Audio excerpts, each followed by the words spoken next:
Hi everyone, তোমরা সবাই কেমন আছো? আশা করি খুবই ভালো আছো আর আমিও খুবই ভালো আছি। এই যে আমি এসেছি কৃষ্ণনগর, আর এই জায়গাটা কোথায় তোমরা কি দেখে চিনতে পারছো? এটা হচ্ছে বুড়িমাতলাতে যাওয়ার গেট। আমি গিয়েছিলাম এটা জগদ্ধাত্রী পুজোর দিনই, তখন হচ্ছিল অঞ্জলি। সেই সময় বুড়িমাতলাতে ছিল প্রচন্ড পরিমাণে ভিড়। এই যে দেখো আস্তে আস্তে দাঁড়িয়ে পড়েছি, সামনে ছিল কত ভিড়। এই ভিড়ে সবাই একটু একটু করে এগিয়ে যাচ্ছিল আর সামনে গিয়ে বুড়িমাকে দর্শন করছিল আর অঞ্জলিও দিচ্ছিল।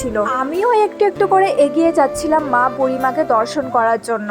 আমার সেদিন হঠাৎই প্ল্যানিং হয়েছিল ঠাকুর দেখতে যাওয়ার জন্য। আমি আমার বান্ধবীকেও বলে রেখেছিলাম, ও তখন বাড়ি থেকে রেডি হয়ে আসছিল। যাই হোক, একটু একটু করে এগিয়ে গেলাম অনেকটাই সামনের দিকে ছিল আরো ভিড়, আর ওখানে একটুও দাঁড়াতে দিচ্ছিল না। ঠেলাঠেলিতে একটু কষ্ট হলেও আমি গিয়েছিলাম মা বুড়িমাকে দর্শন করার জন্য, আর আমি যদি দর্শন না করে বাড়ি চলে আসতাম আমার মন খুবই খারাপ হয়ে যেত। সামনেই একটু একটু করে এগিয়ে গিয়ে দর্শন পেয়ে গেলাম মা বুড়িমার। তখন এই জায়গাটাতে এতটা ভিড় ছিল যে একটুও দাঁড়ানোও যাচ্ছিল না আর দাঁড়াতেও দিচ্ছিল না, তাই আমি একটুখানি দর্শন করেই চলে এসেছিলাম সাইড থেকেও তখন মা বুড়িমাকে একটু দেখে নিলাম ভালো করেই।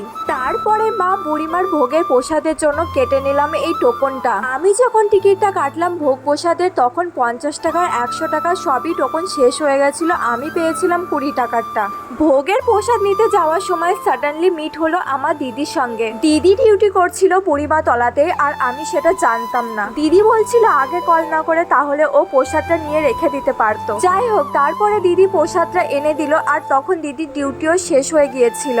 তারপরে এখান থেকে আমরা বেরিয়ে যাব। দিদি চলে যাবে লাইনে আর আমি চলে যাব আমার বান্ধবী দাঁড়িয়েছিল ওখানে। এই যে যেতে যেতে আবার একটু বুড়িমাতলাতে দাঁড়ালাম, আবার একটু ভালো করে দর্শন করে নিলাম। তারপরে দিদিকে টাটা করে দিলাম। দিদি চলে গেল লাইনে আর আমি চলে গেলাম অন্য রাস্তাতে। আমার বান্ধবীও তখন চলে এসেছিল ঘোরার জন্য, আর ও দাঁড়িয়েছিল পোস্ট অফিসের কাছেই। আমরা একটু দাঁড়িয়ে দাঁড়িয়ে ডিসাইড করছিলাম যে আমরা প্রথমে কোন দিকে যাব আর কোন দিকে প্রথম ঠাকুর দেখব। যাই হোক, তারপরে আমরা ওখান থেকে বেরিয়ে গিয়েছিলাম আর আমরা সবার প্রথমে যাচ্ছিলাম পাত্র মার্কেটে। পাত্র বাজারে প্রতিবারই প্যান্ডেল খুব ভালো করে, আর এই বছরও প্যান্ডেল খুব ভালো করেছিল। আর আমার ইচ্ছা ছিল রাতে আসা, বাট কিছু প্রবলেমের জন্য এইবার আমি রাতে আসতে পারিনি, তাই বান্ধবীর সঙ্গে ঘুরতে এসেছি পুজোর দিন দিনের বেলাতেই। এখানে দাঁড়িয়ে আমরা একটু ভালোভাবে ফটোশুট করে নিলাম আর এই প্যান্ডেলটা খুব ভালো মতো করেই দেখে নিলাম। তারপরে আবার এখান থেকে বেরিয়ে যাব অন্য প্যান্ডেলে। ওখানে থেকে বার হয়ে তারপরে আমরা আবার চলে এসেছি বাঘাটাঙ্গা বারোয়ারিতে।